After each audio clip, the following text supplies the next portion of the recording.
ప్రియ సహోదరి సహోదరులారా, మన ప్రభువును మన రక్షకుడైన క్రీస్తు నామములో మీ అందరికీ సర్వశుభములు కలుగునుగాక. ఆమేన్.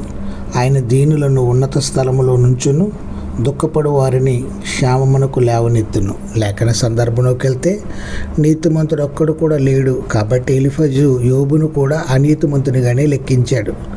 తానేమైతే విత్తుతాడో దాన్నే కోస్తాడు అంటున్నాడు. అతనిలో ఉన్న ఏదో పాపం నిమిత్తం దేవుడు అతన్ని శిక్షిస్తున్నాడు గనుక యోబు కోపం తెచ్చుకోకుండా దేవుని వేడుకోమని, తన పాపాన్ని ఒప్పుకొని దేవుని కృప కొరకు వేడుకోమని అతడు సలహా ఇస్తున్నాడు. అప్పుడు అతడు తనకు మొర్రపెట్టిన వారి పక్షముగా దేవుడు తన మంచితనాన్ని బట్టి పేదలను, బాధపడే వారిని, వారి పరిస్థితులను తారుమారు చేసి వారిని కాపాడతాడని కూడా వివరించాడు. ప్రియులారా, యోబు దేవుని యొక్క క్రమశిక్షణ అంగీకరిస్తే అతడు ఆశీర్వాదాలు పొందుతాడని ఎలీఫజు యోబుకు రూఢిగా